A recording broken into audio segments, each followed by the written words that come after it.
నేత వెంకట్రామిరెడ్డి మీడియాతో మాట్లాడుతున్నారు. లైవ్ చూద్దాం. కాబట్టి మేము వాళ్ళ గురించి ఆ అంశం గురించి మేము ప్రస్తావించదలుచుకోలే. ఉద్యోగులకు ఇచ్చిన హామీలు మొత్తం ఇవి 8-9 హామీలు ఇచ్చే ఈ 7 నెలల కాలంలో ప్రభుత్వం ఒక్కటంటే ఒక్క హామీని అమలు చేసే ప్రయత్నం చేయలేదు. అమలు చేసే ఉద్దేశం ఉన్నట్టు కూడా కనపడడం లేదు. గతంలో ప్రభుత్వం ఏదైనా గత ప్రభుత్వంలో 3-4 నెలలకు ఒకసారి ప్రభుత్వ ఉద్యోగులను పిలిచి మాట్లాడి జాయింట్ స్టాఫ్ కౌన్సిల్ మీటింగ్ పెట్టి మీకు ఏం సమస్యలు ఉన్నాయి, వాటిని పరిష్కరించగలమా లేదా, ఈ సమస్య ఇప్పుడు లోపల పరిష్కరించడం లేదు, ఇది చేయలేమని కరాఖండిగా చెప్పేవాళ్ళు. చేయగలిగేటి ఇది చేస్తామని చెప్పేవాళ్ళు. కానీ ఇప్పుడు 7 నెలలు అవుతుంది, ఒక మీటింగ్ లేదు, అధికారికంగా ఒక జాయింట్ స్టాఫ్ కౌన్సిల్ మీటింగ్ లేదు, అనధికారికంగా మంత్రులు పిలిచి మాట్లాడింది లేదు, ఉద్యోగ సంఘాలను సీఎం గారు పిలిచి మాట్లాడింది లేదు. ఉద్యోగ సంఘాలు కూడా ఇప్పుడు ఎవరు మాట్లాడడం లే. ఉద్యోగ సంఘాలు ఎట్లుంటే సీఎం గారు అపాయింట్మెంట్ ఇచ్చే చాలు ఉద్యోగ సమస్యల సంగతి తర్వాత అనే స్థితిలో ఉద్యోగ సంఘాల నాయకులు ఉన్నారు. కాబట్టి ప్రభుత్వం 7 నెలల్లో అసలు ఉద్యోగులను పట్టించుకోలేదు. ఇప్పటికైనా ప్రభుత్వం ఉద్యోగుల మీద దృష్టి పెట్టాలని కోరుతున్నాం.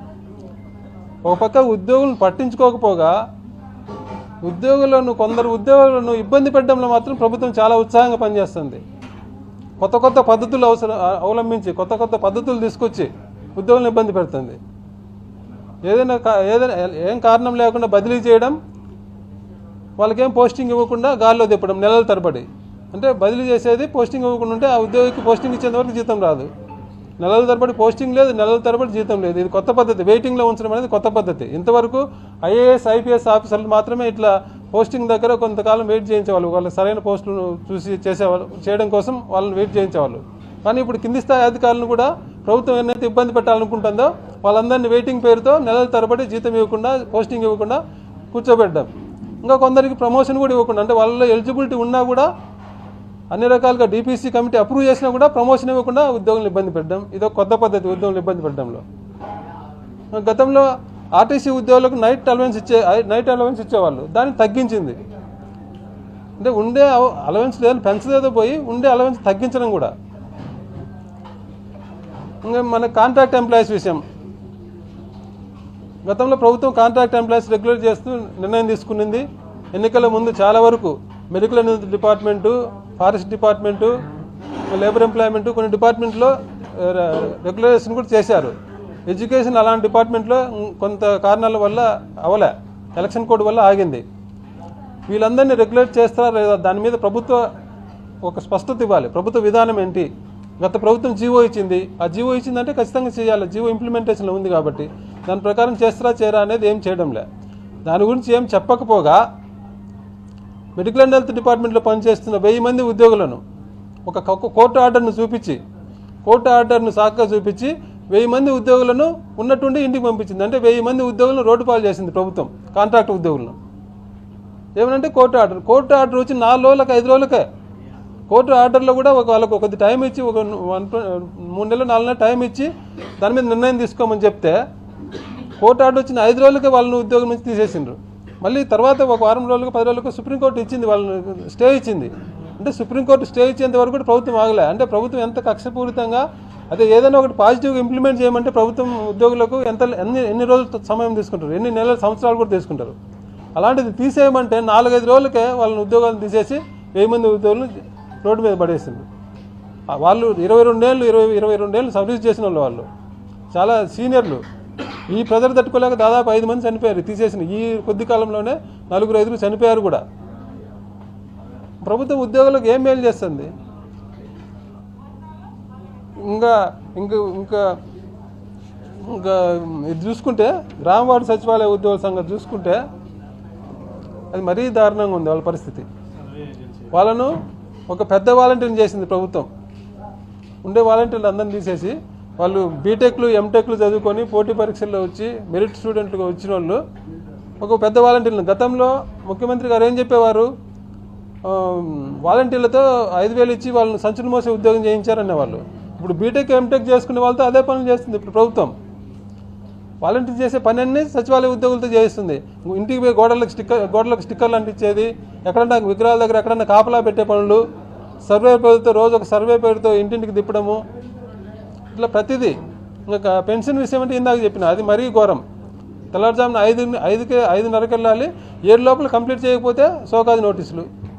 ఒకవేళ ఎవరన్నా ఒక పెన్షనర్ బెనిఫిట్ నాకు ఏదైనా పని ఉందని చెప్పి వాళ్ళ ఇంటి దగ్గర కాకుండా ఉద్యోగి దగ్గరికి వచ్చి నేను వెళ్ళిపోతున్నా నాకు తొందరగా ఇవ్వండి అని పొరపాటు తీసుకుంటే ఇంటి దగ్గర ఇవ్వకుండా ఎందుకు ఇచ్చినామని దానికి ఒక షోకాజ్ నోటీసు.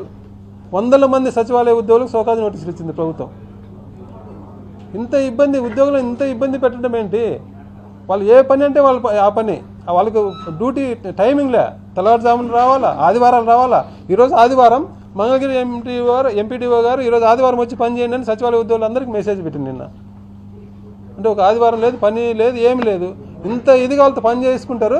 మళ్ళీ వాళ్ళ శాలరీని బయోమెట్రిక్ అటెండెన్స్తో వాళ్ళ శాలరీ లింకు ఏంటి? అది సచివాలయ ఉద్యోగులు వాళ్ళు మా మాదిరి ఉద్యోగులే కదా. వాళ్ళు బాండెడ్ లేబర్ లాగా వాళ్ళు ప్రభుత్వం ట్రీట్ చేయొద్దని చెప్పి ప్రభుత్వాన్ని కోరుతున్నాం. సచివాలయ ఉద్యోగులకు గౌరవించండి, వాళ్ళు కూడా ప్రభుత్వ ఉద్యోగులాగా గుర్తించండి. సచివాలయ ఉద్యోగులు కూడా ప్రభుత్వ ఉద్యోగులాగా గుర్తించి వాళ్ళకు కూడా తగిన గౌరవం ఇవ్వాలని చెప్పి ప్రభుత్వాన్ని కోరుతున్నాం.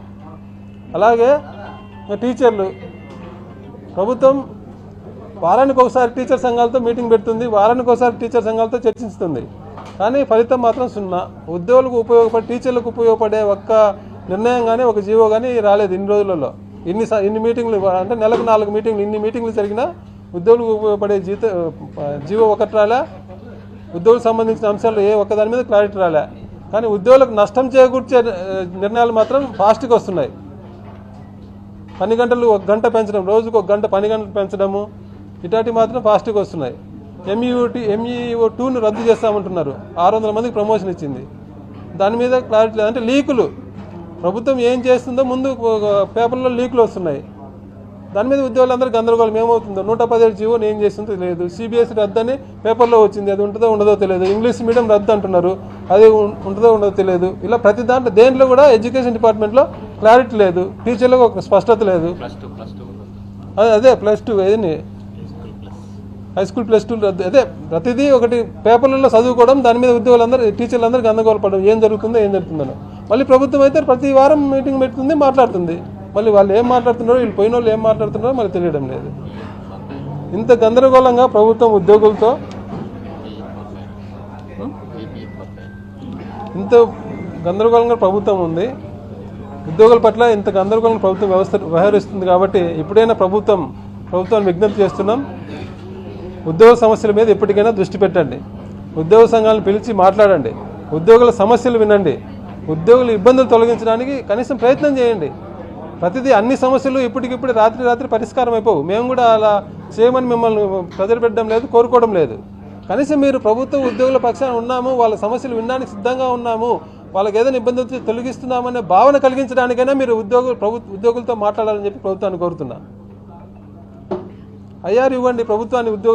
మీరు చెప్పినట్లుగా 7 నెలలు అయింది, వెంటనే అన్నారు 7 నెలలు అయింది. పండుగ కానుక, కనీసం సంక్రాంతి కానుకైనా ప్రభుత్వం ఉద్యోగులకు IR ఇవ్వాలని చెప్పి కోరుతున్నాం. అలాగే పెండింగ్ DAలలో కనీసం 1 DAని ఇవ్వండి. పెండింగ్ DAలో 1 DA అయినా శాంక్షన్ చేయాలని ప్రభుత్వాన్ని కోరుతున్నాం. అలాగే పెండింగ్ బకాయిలు, GPF, EL సరెండర్లు, TADAలు, పెన్షన్, CPS ఎంప్లాయీస్కు 10% కాంట్రిబ్యూషన్ వాళ్ళ ప్రాన్ అకౌంట్లకు జమ చేయడం, APGLI బకాయిలు, ఇలా ఉద్యోగుల బకాయిలన్నీ చాలా ఉన్నాయి. బకాయిలన్నీ ఒకసారిగా పేమెంట్ చేయమని మేము అనడంలే. ఒక మీటింగ్ పెట్టి ఎంత బకాయి అయింది, ఎంత పేమెంట్ ఎంత లోపల చేయగలం, ఒక షెడ్యూల్ ఇవ్వండి, పేమెంట్ షెడ్యూల్ ఇవ్వండి. షెడ్యూల్ ప్రకారమైన పేమెంట్ చేయాలని ప్రభుత్వాన్ని కోరుతున్నాం. PRC కమిషన్ అపాయింట్ చేయండి. PRC కమిషన్ను రిజైన్ చేసిన PRC కమిషన్ స్థానంలో PRC కమిషన్ అపాయింట్ చేయాలని చెప్పి ప్రభుత్వాన్ని కోరుతున్నాం, మీ ద్వారా కోరుతున్నాం. అలాగే అవుట్సోర్సింగ్ ఉద్యోగులకు మీరు హామీ ఇచ్చిన విధంగానే అవుట్సోర్సింగ్ ఉద్యోగులకు జీతాలు తక్కువగా ఉన్నాయి, వాళ్ళ జీతాలు పెంచండి. ప్లస్ అవుట్సోర్సింగ్ ఉద్యోగులకు ప్రభుత్వ పథకాలు వర్తింపజేయాలని చెప్పి కూడా అవుట్సోర్సింగ్, కాంట్రాక్ట్, కన్సాలిడేట్ ఉద్యోగులు ఎవరికైతే తక్కువ జీతాలు ఉన్నాయో ఆ తక్కువ జీతాలు ఉండే ఉద్యోగులకు ప్రభుత్వ పథకాలు వర్తింపజేయాలని చెప్పి ప్రభుత్వాన్ని కోరుతున్నాం. అలాగే కాంట్రాక్ట్ ఉద్యోగులను, పెండింగ్లో ఉండే కాంట్రాక్ట్ ఉద్యోగులు, వాళ్ళు దాదాపు 20 సంవత్సరాలుగా ప్రభుత్వంలో పనిచేసిందంటే ఇప్పుడు వేరే దగ్గర వాళ్ళు చేసేదానికి కూడా చేయగలిగే పరిస్థితి ఏముండదు. కాబట్టి ప్రభుత్వంలోనే వాళ్ళు ఉండాలి. కాబట్టి గత ప్రభుత్వం తీసుకున్న నిర్ణయాన్ని, అంటే పాత ప్రభుత్వ నిర్ణయాన్ని మేమెందుకు చేయాలనే బేసిజాలకు పోకుండా ప్రభుత్వం కాంట్రాక్ట్ ఉద్యోగులు మిగిలిపోయిన ప్రభుత్వం ఎన్నికల కోడ్ వల్ల దాదాపు సగం మందికి వరకు మిగిలిపోయారు. మిగిలిపోయిన కాంట్రాక్ట్ ఉద్యోగులందరినీ, ముఖ్యంగా ఎడ్యుకేషన్ డిపార్ట్మెంట్లో ఎక్కువ మంది జూనియర్ లెక్చరర్స్, డిగ్రీ లెక్చరర్స్ ఉన్నారు. అలాగే పంచాయతీరాజ్లో RWS, site engineers, panchayat site engineers కొందరు ఉన్నారు. లేబర్ అండ్ ఎంప్లాయ్మెంట్ డిపార్ట్మెంట్లో కొందరు మిగిలిపోయారు. మెడికల్ అండ్ హెల్త్లో కూడా కొన్ని కోర్టు కేసులలో కొందరు మిగిలిపోయారు. కాబట్టి ఈ మిగిలిపోయిన కాంట్రాక్ట్ ఉద్యోగులందరినీ కూడా క్రమబద్ధీకరించాలని ప్రభుత్వాన్ని కోరుతున్నాం. అలాగే విఆర్ఓస్ ప్రమోషన్స్, గత ప్రభుత్వం విఆర్ఓలకు ప్రమోషన్ అవకాశం కల్పించింది. సీనియర్ అసిస్టెంట్ ప్రమోషన్లో 40% కోటా ఇచ్చింది. ఇప్పుడు ఈ సీనియర్ అసిస్టెంట్ ఖాళీలు చాలా ఉన్నాయి కాబట్టి ఆ ఖాళీలలో అర్హత ప్రకారం వాళ్ళకుండే కోటా ప్రకారం విఆర్ఓలకు ప్రమోషన్లు కల్పించాలని చెప్పి మీ ద్వారా ప్రభుత్వాన్ని కోరుతున్నాం. అలాగే విఆర్ఏలకు శాలరీ పెంచాలి. అలాగే నామినీ సమస్య చాలా ఉంది. విఆర్ఏలకు రిటైర్మెంట్ వయసు లేదు కాబట్టి వాళ్ళు 70 ఏళ్ళు, 80 ఏళ్ళు, 90 ఏళ్ళు వచ్చినా కూడా వాళ్ళే పనిచేయాల్సి వస్తుంది. కాబట్టి వాళ్ళు చేయలేని స్థితిలో కొందరు వాళ్ళ పిల్లలను కానీ వాళ్ళ వారసులను కానీ పెట్టుకున్నారు. అలాంటిది అది కంటిన్యూగా అట్లే జరిగిపోతుంది. దానికి ఒక సమస్యకు పరిష్కారం కల్పించాలంటే వాళ్ళకు ఒక రిటైర్మెంట్ ఏజ్ కల్పించి ఆ నామినీ సమస్యను పరిష్కరించాలని చెప్పి ప్రభుత్వాన్ని కోరుతున్నాం. క్వాలిఫైడ్ డిఏలకు ప్రమోషన్లు కల్పించాలని ప్రభుత్వాన్ని కోరుతున్నాం. ఇంకా డిపార్ట్మెంట్ వైజ్గా అంటే ప్రభుత్వం ఒక మీటింగ్ పెడితే ఉద్యోగ సమస్యలన్నీ తెలుస్తాయి. ఆ సమస్యలన్నీ తెలుసుకొని ప్రభుత్వం ఉద్యోగుల సమస్యలన్నీ పరిష్కరించాలని చెప్పి ఆంధ్రప్రదేశ్ గవర్నమెంట్ ఎంప్లాయీస్ ఫెడరేషన్ తరఫున మీ ద్వారా ప్రభుత్వాన్ని కోరుతున్నాం. కనీసం ఒక మీటింగ్ పెడితే ప్రభుత్వానికి ఉద్యోగుల సమస్యలు తెలుస్తాయి. ఆ మీటింగ్ ద్వారా ప్రభుత్వం ఉద్యోగులకు భరోసా కల్పించాలి. కొన్ని సమస్యలు పరిష్కరించి ఉద్యోగులకు నమ్మకాన్ని కల్పించాలి. ఏదైతే నమ్మకం పెట్టుకున్నారో ఉద్యోగులు ప్రభుత్వం మీద, ఆ నమ్మకాన్ని నిలబెట్టుకునేలాగా ప్రభుత్వం వ్యవహరించాలని చెప్పి మీ ద్వారా కోరుతున్నాం. Thank you.